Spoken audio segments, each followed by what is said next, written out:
Hello everyone, how you doing? Welcome to another video log. Been a while since I did one of these, and I feel it's important to keep up to date with my followers, what I've been doing on the last couple of weeks and what I plan to do, at least on 1 or 2 weeks ahead. So let's get right into it. Been catching up with some of the video review stuff that I had pending. A few watching demos, having a beer related to the demo scene, and craft beer stuff that I had some beers lying around, and it's always fun to do. Just need to think of a demo and explain a little bit why I picked that beer in that demo. So it's always fun for me to do and not that hard. I also did a few book reviews and movie reviews that I had lying around. I have a few more movies that I want to do a review of that I have seen already but haven't recorded a review from. Not sure if this is content that's interesting to the patrons of the channel, but it is interesting to me. Try to keep a record of some sort, same way that I've been doing with books. And I see the parallel that I did with the book reviews as well, that I didn't have that many followers watching the book reviews at all when I first started them, but then it started picking up a little bit and it generated some conversation. So I'm hoping that that will also happen with movies eventually in some shape or form, because I do see a lot of movies and I like talking about them and seeing parallels and discussing the usefulness of that movie in particular to being a better person, enjoying your life more, that sort of thing. So yeah, I'm gonna keep trying to do a few of them more. I have at least 5 lined up already that I want to record, but you'll see when it comes out. Other stuff that I've been doing, I've been catching up with N++ a bit as well. I did some updates on the N++ assistant that I've been working on. I want to do at least one more update to it to make it a little bit more intuitive and less doing less calls to the server. It's only useful to people who actually play N++ seriously, and I haven't seen that many people using it. Everyone says that it's an interesting project, but no one is actually using it in practical terms. So I don't know about the future of that endeavor, if I'm going to invest that much time into it. Probably not, but at least one more update I would like to do to have it more ironed out. And then, well, it's open source. If someone else wants to pick it up, great. If no one else will ever use it, at least I'll use it, so not that bad. Other stuff that I wanted to talk about is the upload that I did recently of 3 music albums that are not mine, but I decided to put them up on my YouTube channel because I couldn't find them on YouTube and I like to listen to my music on YouTube. All of them were released free for download, so I assume the artists have no quarrel with it being available on YouTube. I'm not monetizing it, so I hope it's okay. If someone has a problem, I'll put it private. Anyways, I just prefer to have my music on YouTube because I open YouTube every day and I don't open other stuff where I used to listen to music on every day. So rather have it available on YouTube. The first album in particular was The Great Bridge by The Industrialism, and this is one of a hidden gem. It was released at Sirona Records. It's a net label back in 2013 or something like that, and it's a breakcore with classical music, which is very much my cup of tea. And the classical part of the EP is actually sampled from Shadow of the Colossus, which is a video game for the PlayStation, which became quite iconic, and I also liked very much the whole feeling behind it. So I thought it was a really good EP when it came out, completely undervalued. And it was released by Cesar Alexandre, which is a Brazilian person who sadly passed away this year. I just heard about it a couple weeks ago, and it reminded me of his music, and I went to check the other stuff that he had been doing. He released a couple of stuff at Enough Records. That's how I got to know him back in 2012, 2013. He released Agony Dialine and Abstract Fractal something. He mostly was doing IDM and electronic music when he was releasing it Enough, but he also had the breakcore project going. Then he turned into vaporwave. He had a couple of different projects there. The most famous one was Linshaven Virtual Plaza, And then he turned a bit into dark ambient and more dark vibe sort of stuff, and he used the nickname Mount Shrine for that musical project. And he released in some big labels, both the vaporwave and the dark ambient stuff. They were released on pretty famous labels that got him a lot of visibility. So it's a shame that he passed away. COVID complication, him and his father apparently. And yeah, it just made me reminisce and go through his old albums. Probably include a section dedicated to him on the next Enough Records radio show that I record. But yeah. And since I was uploading stuff to YouTube, music albums in particular, I also decided to upload some Access to Arazaka stuff, which was not available. One of his latest EPs, Talinit 6, was only available on Bandcamp, and I wanted to listen to it, so I just downloaded it and converted it to YouTube and uploaded it to YouTube. And Metax album, which was always originally released by Alphabetic back in, I don't know, 2008, something like that, a lot of years ago, not sure the exact year. And it was a really good album, especially because of the track White Walls. The whole Access to Arazaka is very dark and glitchy, but glitchy in a way that it's like patterns that make sense, not just confusion. So he has a lot of rhythmic glitches or clicks sort of vibe. Some people call it cyberpunk. Urban tech, like you imagine a lot of hackers using terminals on a dark room sort of thing, cables, structures, abstract visuals. And his music is very brooding and dark, which was really my cup of tea for many years. And I still enjoy listening to it nowadays. And this track in particular, White Walls, when I first heard to hit it, is phenomenal. It has some vocals in it that really brings out the emotional part on it, and it's for me it was a landmark in emotional electronica, Access to Arazaka. It's a bit also riding the post dubstep vibe, but definitely focused on a glitch. And he released most of his albums free for download at some different net labels. I'm very sorry that I never had a chance to release him on Enough Records. He never sent me. I never reached out, but he has some fantastic releases. This Alphabetic release in particular, Metax album was really good. Part is really good. And then he ended up getting signed to Tympanic, which published out some actual CDs. But he also has the albums available on his Bandcamp for download, and he recently re-updated his Bandcamp to have all his stuff there. So I highly recommend you check out Access to Arazaka. Awesome stuff.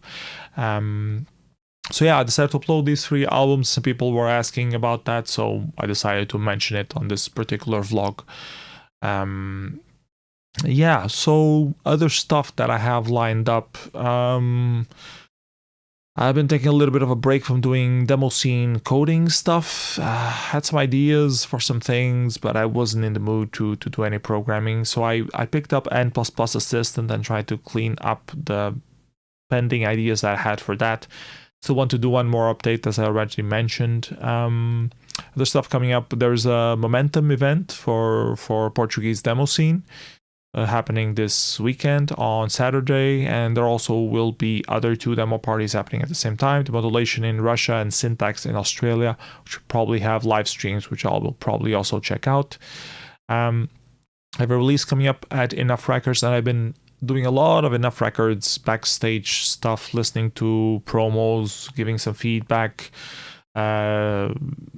preparing albums, uploading them in proper due time, so I have time to promote it on Spotify before it actually comes out, and all sorts of those different things that I when I'm more filled with work, I sometimes don't have time to force the artist to deliver on time, pretty much, because all artists want the album released tomorrow, but they never want to deliver it done, which is really annoying. You need at least 2 weeks to have the album from being delivered to being available on every single platform, and they never respect that. so it really gets annoying.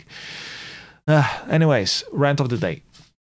Other stuff that I have to do, or that I want to do, I have a review of an audiobook that I have been pending that I want to take care of, some video editing stuff, and I want to also get back into creative writing somehow, either revising one of the rejected stories or coming up with a new one. I just had an idea today for a new storyline, which is something involving the addiction to spicy food.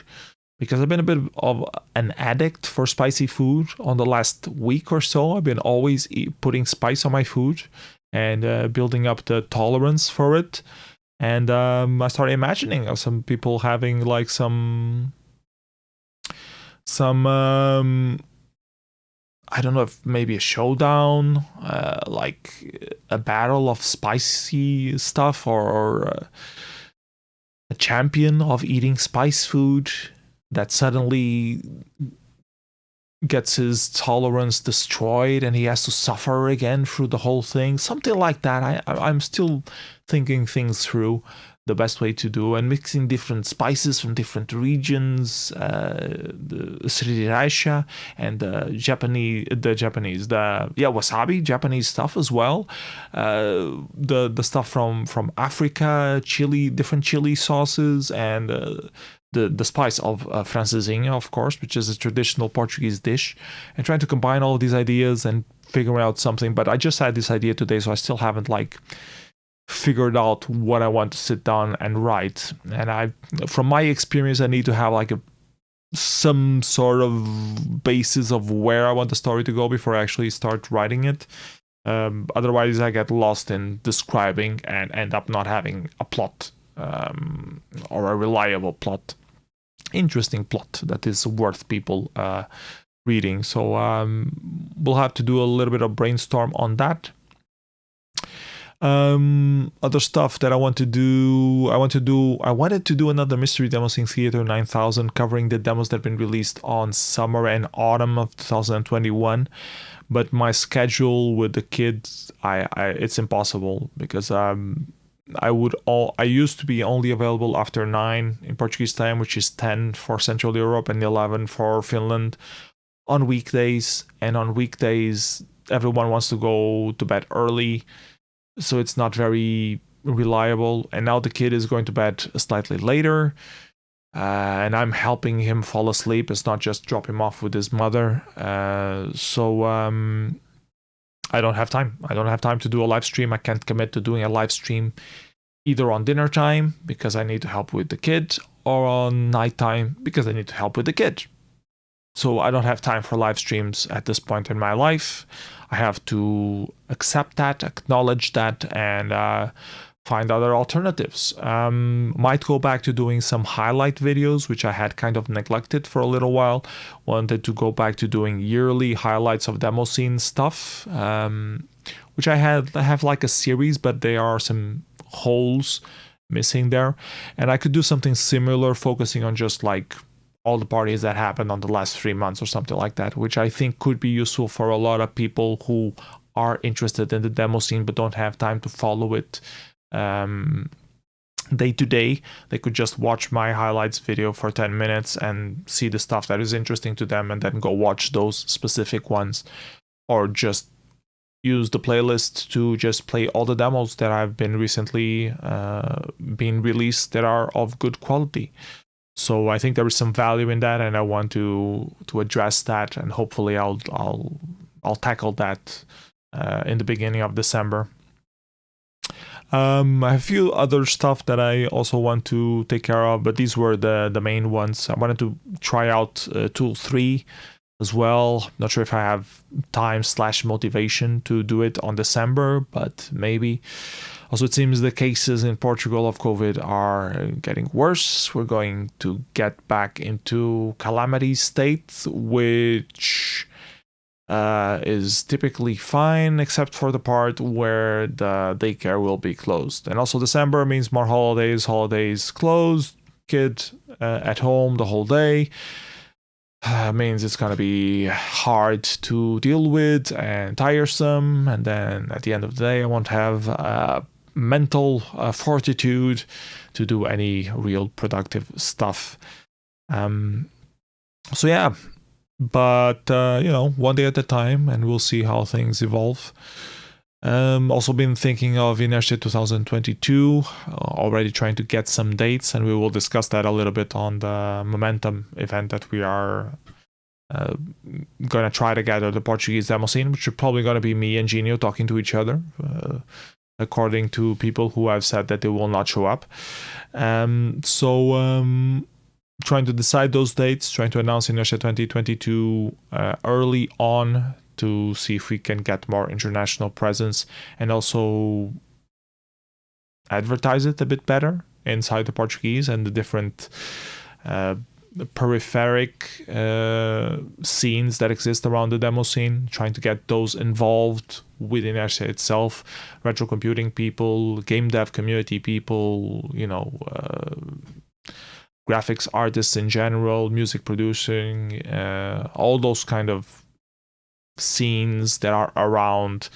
They need to find a way to get them involved in Inertia to make them come to the party place, which could all be destroyed if we don't have conditions to have a proper party place with more than 30 people.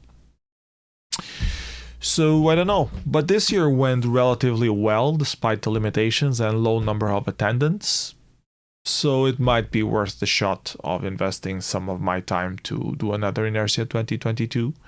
Even if it's just live stream and 15 people locally, could still be fun. I just don't want to have like a full month of commitment time to do it. I want to do, or if I have those kind of commitments, I want to have some sort of return on that investment and not just time that was thrown into something that could have just been done with Olympic minimums and still do the same results. So there's a trade-off between investment time and results that I want to level and not spend a lot of time to organize something that only like 15 people in Portugal show up for, and I think our maximum was 100 viewers online, which is great. Thank you so much for that, but I think we can get that without a whole month of personal time invested. We could still organize something. Like I organized the Molvania Zine Gathering. That was like a week of organizing, and I also had similar numbers, and it was purely online. So a lot less work, a lot more return for investment time. So those are the trade-offs that I want to measure. But I definitely want to have another Inertia, and if other people help me organize the other stuff, I can make sure that it happens on time, and we deal with the stresses that are needed to be dealt with.